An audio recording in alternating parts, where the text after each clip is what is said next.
Osteoporosis, if the scan came back and said your bones were weak, would you take the pill your doctor handed you? That is what today's episode is all about. Figuring out how we manage this crisis, I'm going to call it a crisis, of osteoporosis. It seems like almost every single elderly person that we know Has it? is diagnosed with it. Right. And the question is, do they really have it?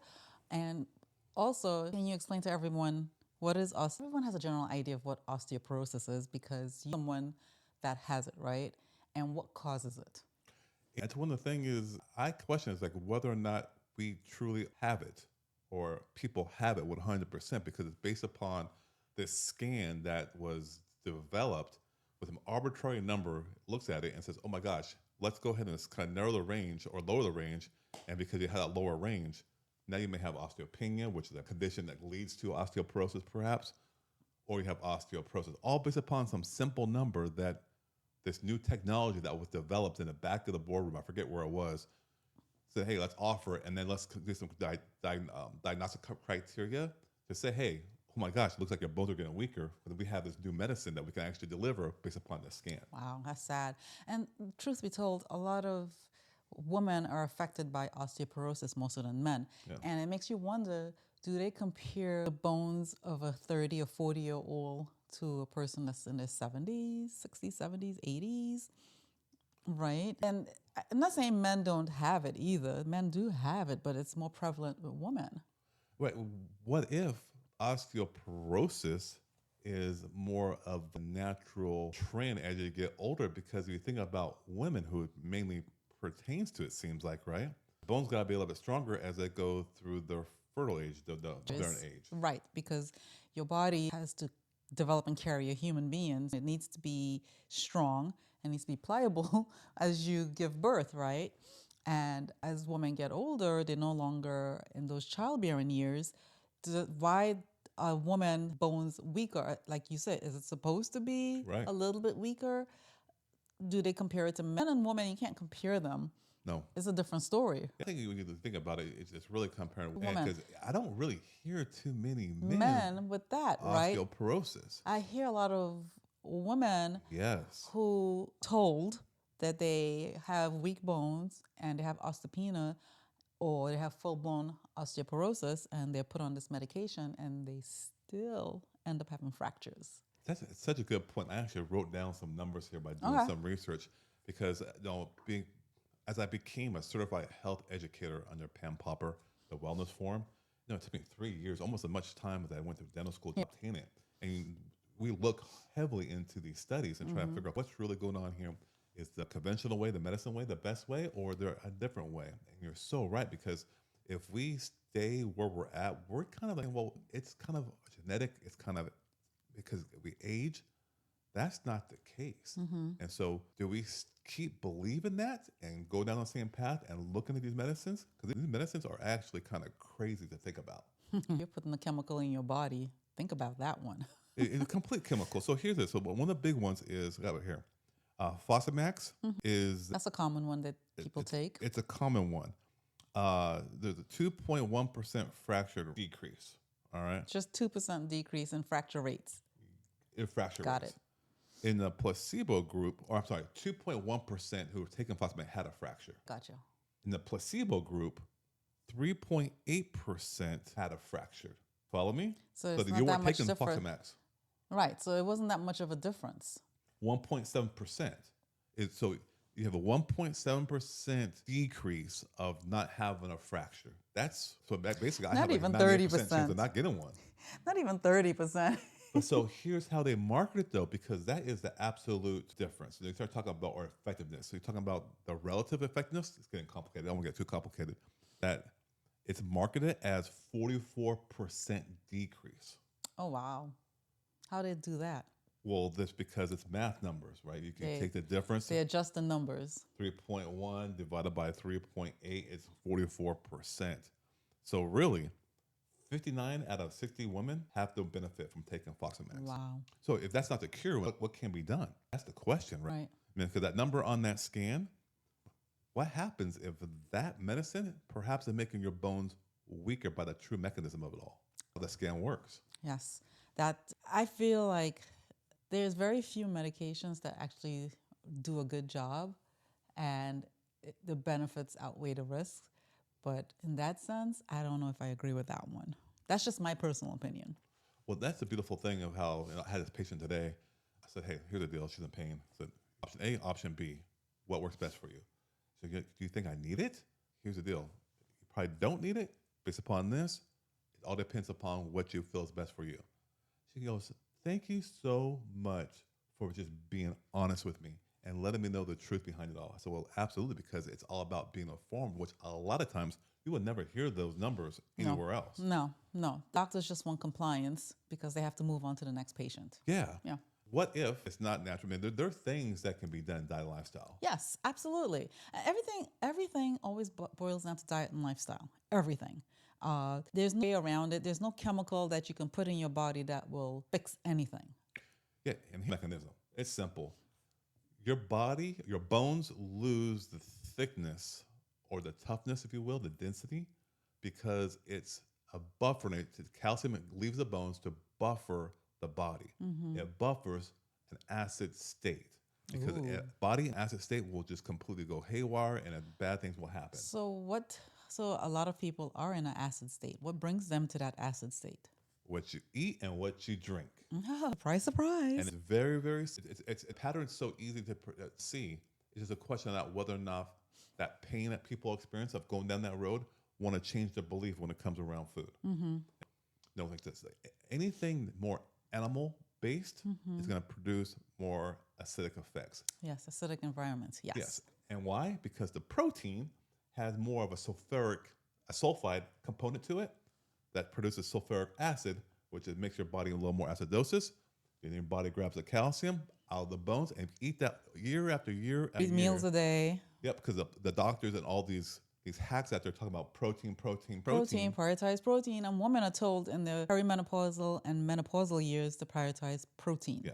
Meanwhile, protein deficient, so their system is highly acidic. The real thing about protein itself is a growth. It's a building block. Yes. As we are infants growing up, we need protein. But as adults that we're not really growing or trying to get huge, we don't need that much protein. Right. So women are told to prioritize their protein, so they're eating all this protein, right? Yep. And then they're wondering, going back to your point about how things are leaching from the buffer. I'm sorry if I'm just misspeaking here. Yeah. That's part of the bones because of the acidic state. Yeah. So a lot of women are in that acidic state. Nonstop, and they keep telling you eat protein. Right. It's mind-boggling because if you had an ounce of care as a doctor, you would look at the evidence and look at the mechanism. I suppose because I'm an engineer, I like to think about how things work. Yeah. Ask the question, and it's right in front of your face. Right. Now, the thing is, you don't got to believe me. Look it up.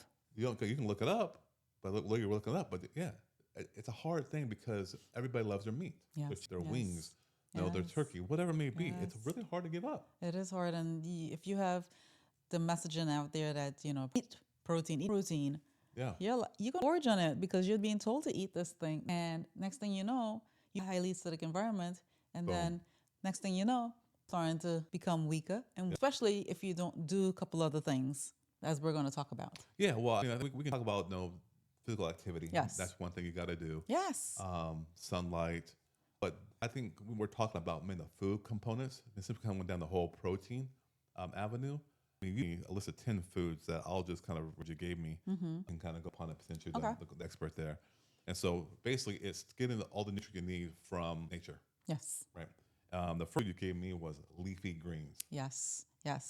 Greens is high in vitamins and minerals, and also it's kind of acidity in your system. Beautiful. Yeah. Good. Beans and lentils was number 2. Yes, one of the G bombs, another G-bomb. That's plant-based protein, right? Plant protein, all the protein you need, Yeah, it's not the type of protein that will create an acidic environment in your body. It has the fiber in it.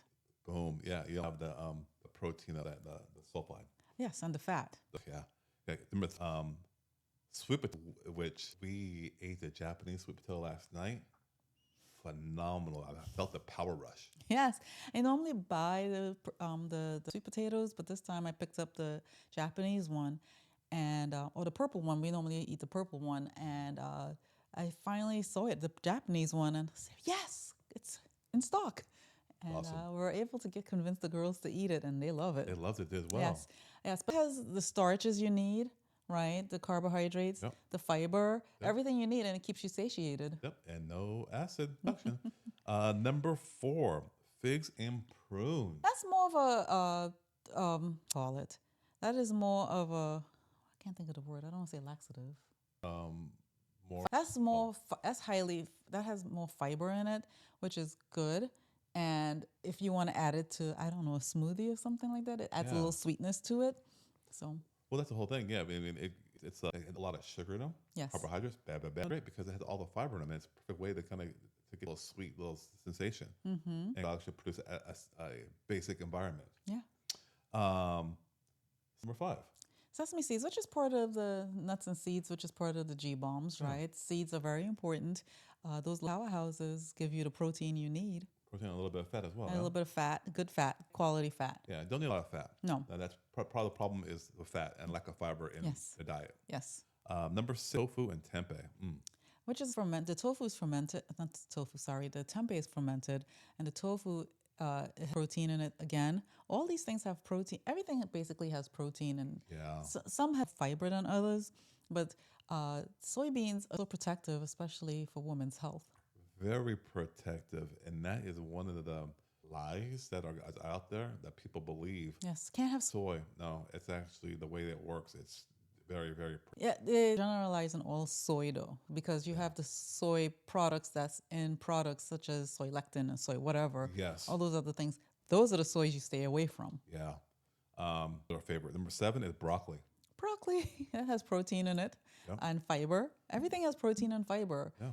Knocks it out and it tastes good. And here's a great thing. Everything that's listed here doesn't have any kind of inflammatory effects on the body. That's a good point.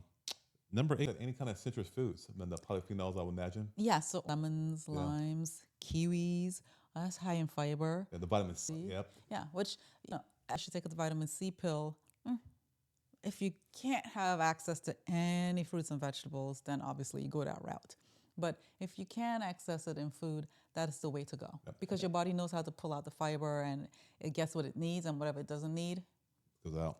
And that's where the whole vitamin D comes into effect, the sunlight. Yes. That way you can absorb the vitamin C. Right. And you don't want to really do the pill form, because now you're just putting you're open the floodgates and you're giving more to your body, which cause more problems than anything else. Right. And that for a while, everybody spoke about getting adequate vitamin D. And to get that, you have to take these pills and you have to check your blood frequently to make sure that you're within those ranges. Yeah. And then a whole other philosophy about vitamin D, but I don't want to go down that road. Number 9, walnuts and flax. Oh, yeah.